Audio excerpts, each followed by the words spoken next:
Hey, Pretty Girl Club. So today I want to talk about my latest psychological theory, which is that black women's anger makes people famous. We saw this happen with Ekane. Ekane has now gained 900,000 subscribers ever since she was first accused of being a colorist a few months ago. Ekane is the one who made that comment where she was like, oh, well, you'll never be able to reach the heights that I reach. So basically, she was repeating what black women said. And black women's rage caused Ekane to become popular. I had never heard of Ekane before that. I did a video on her. I saw a bunch of unambiguous black women doing videos on her. So if somebody's famous, if someone's a celebrity, if someone is a public figure, if they've got a YouTube channel or something, no matter what you say about their YouTube channel, mentioning their name at all or clicking on their videos, that's still going to make them famous. So Ekane has gained 900,000 subscribers ever since being quote unquote colorist to black women. And this is because black women started talking about her more. And recently we had those biracial Amish girls who became popular because they were talking about how black women shouldn't wear wigs and weaves. Some people are saying that they're not Amish. Okay, well, whatever. They look like Amish people. But that is my theory. My theory is that a lot of women who struggle with these inferiority complexes, they're constantly looking for the negative. They're looking for racist people. They're constantly searching for colorism, texturism, featureism. Not to mention the fact that a lot of unambiguous women have a curiosity about what light-skinned women are doing. This is why a lot of women follow Ekane. Actually, my theory on why black women follow Ekane is actually because they like seeing light-skinned women being abused. So that's my theory on why a lot of black women love to watch shows like Baddies. They like to follow women like Krishan Rock. They like to watch these kind of hood girls. And I notice they tend to prefer to watch light-skinned hood girls, like on Love and Hip Hop, Basketball Wives, Real Housewives. They enjoy seeing light-skinned women getting beat up, getting cheated on. Think about the drama that happens in shows like Love and Hip Hop. Think about the type of drama that happens when it comes to these women. So that is one of my theories. I feel like a lot of women, not only do they like seeing light-skinned women get abused, but also they don't seem to understand that, yeah, if you're going to watch them getting abused, those women are going to be compensated. So women like Cardi B, women like Ekane, all these women on these ratchet shows, they're going to be paid because it's still a form of work, creating the content. It's still a form of work, having a storyline on a reality show. And what a lot of them don't realize is that it's very easy for an exotical to simply say something triggering and then to get paid off of their rage bait. So even when it comes to this YouTube channel, some people hate watch my YouTube channel, but they don't realize that I'm getting paid off of their hate watches. So that's an example of the bad social climbing strategy that some unambiguous women have. They will say that they want more representation of dark-skinned black women, but then they ignore women like Ari Lennox. They ignore women like Kelly Rowland in favor of Beyonce. You know, they ignore Ari Lennox in favor of Ella Mai or somebody who has a different phenotype. In fact, I heard that Ari Lennox was so upset that she was talking about wanting to leave her label recently and kind of complaining about how her audience doesn't really support her. Who is Ari Lennox's audience? Oh, that's right, it's unambiguous black women. So I feel like there is a fascination that a lot of women have with exoticals. There's a fascination, there's a curiosity, and there's also a sadistic pleasure that some unambiguous women get whenever a light-skinned woman gets abused. And this is why on some of the YouTube channels, they will talk about the preference to baby mama pipeline, or, you know, they'll make fun of mixed women who get put out or they get abused. And that's because they have sadistic personalities, these women that make these types of videos. So a person who's sadistic, that is a person who takes pleasure in your pain. That's a person that takes pleasure by seeing the pretty light-skinned woman getting beat up. You know, she takes pleasure watching shows like Baddies and watching a pretty girl get punched in the face and now she's got a black eye. You know, she takes pleasure in that. She thinks that is very entertaining. She likes to laugh at stuff like that. But I think that the reason a lot of black women spend their time hate watching women that they don't like is because of an external locus of control.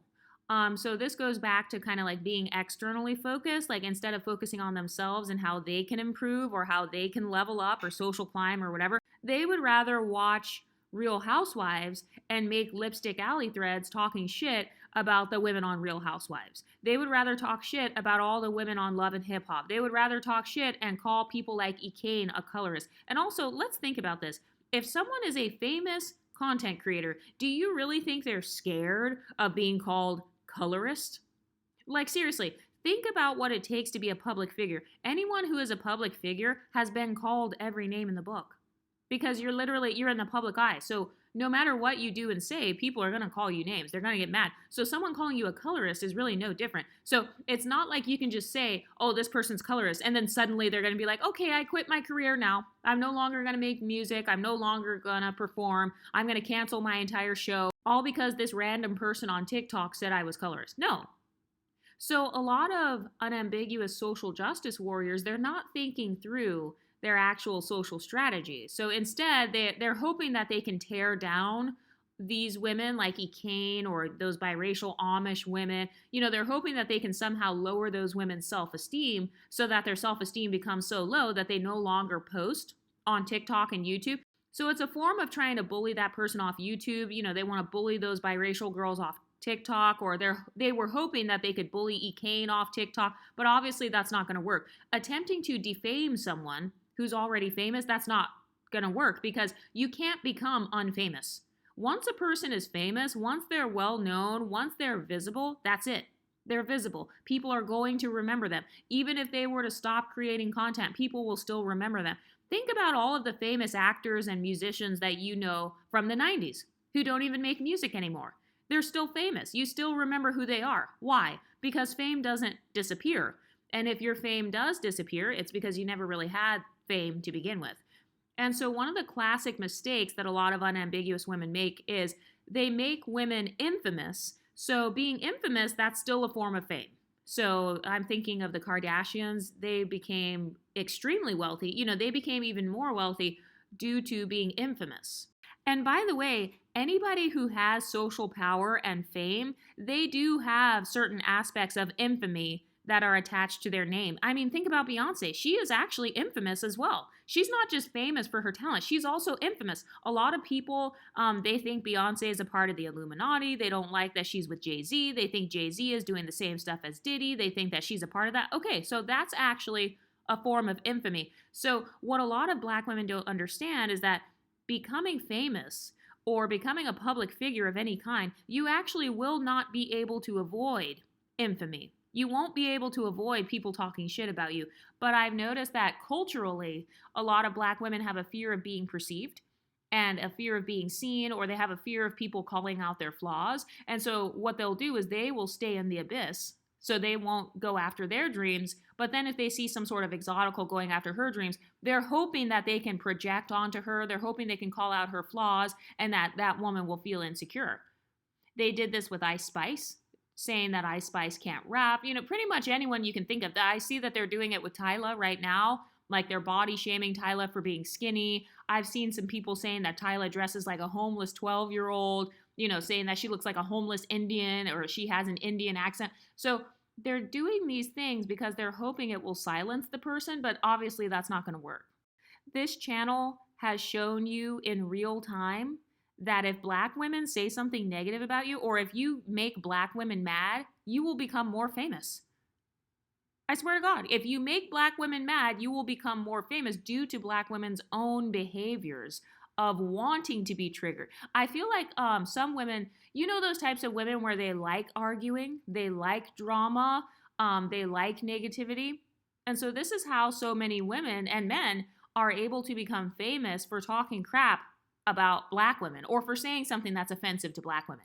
Like if I see something offensive on YouTube, when I see red pill guys and stuff like that, I don't go and share their content. I don't go and comment on their content and argue with them. I don't necessarily make it a big deal. No, I just hit do not recommend and then I just move on with my life. But a lot of women, they're actually giving Exoticals relevance. They're giving these quote unquote colors more relevance by paying attention to them. Remember A$AP Rocky and how he was perceived as being a colorist? Well, they are worshiping A$AP Rocky now, and they're contributing to A$AP Rocky's money and status because they are supporting Fenty Beauty. Rihanna has been dating a quote-unquote colorist for over a decade at this point. So Rihanna, you could make the argument that Rihanna supports colorism or doesn't care about colorism because she's married or she's been dating and having babies with a quote unquote colorist. And so black women are the main ones purchasing Fenty right now. So not only do they not really care as much about colorism, texturism, and featureism as they say, but also I've noticed that if you are light-skinned and you repeat the same things that black women say, then it's racist when it's coming out of your mouth. It's texturist when it's coming out of your mouth. It's colorist when it's coming out of your mouth. Anyway, what do you ladies think? Let me know in the comments section and I'll talk to you next time. Stay pretty, ladies.